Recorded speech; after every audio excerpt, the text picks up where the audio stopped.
The Central Club. How close are we then, would you say, to World War III? Well, I don't think we should. I don't think it helps to use inflated language about things. Okay, yeah. But nor should we not worry about the fact that President Putin has nuclear weapons in his hands, that there was an attack on a nuclear power station yesterday. Those are desperately, desperately serious things. When I first went to work in the Assembly, which was more than 20 years ago now, the first 10 years, when my friend Rodri Morgan was the First Minister, we still dealt with, every year, the fact that farms in upland Wales could not sell milk, couldn't sell their crops because of the Chernobyl power station disaster, which was more than 20 years before that. How is it affecting us through weather? Is it or like the level of radiation that had blown over from Chernobyl and was in the soil in Wales? It came all the way over here. Well, that's it. Depending on the weather, it could go back to Russia. It could come here. Yeah. No, well, in Chernobyl's case, it blew over here. The soil in upland, which is thin soil, it's not the rich agricultural lands of the Vale of Glamorgan. It's the high upland parts of Wales.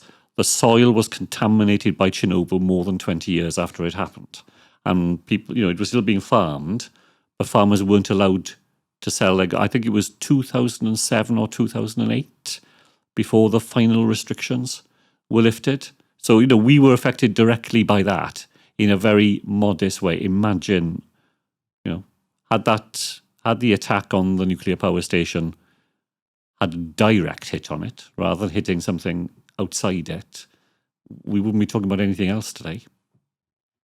Yeah, it's quite worrying to think about, isn't it? No, yeah. And you don't realise the effects it has. It's crazy. I'll tell you one thing, because it is quite taboo, really, isn't it? I know years ago when Cold War was massive and people would have their, the little underground bunkers or whatever.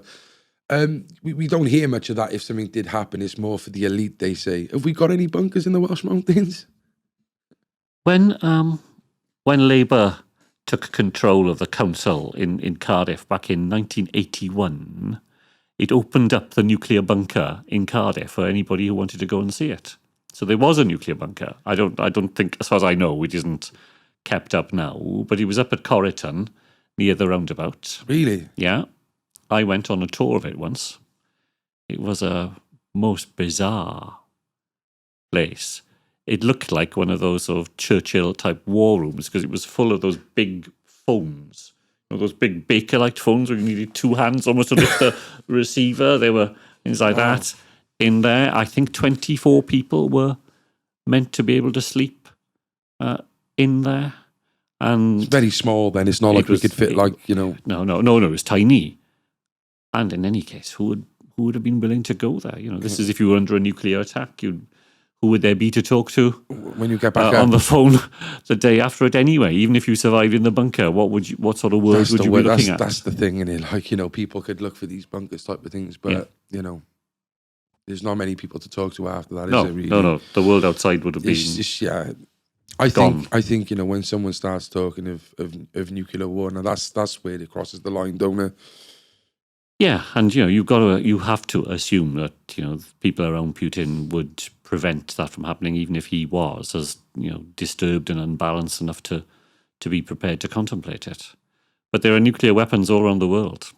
Many, far too many states have them, and there are far too many unbalanced people out there with their hands on them.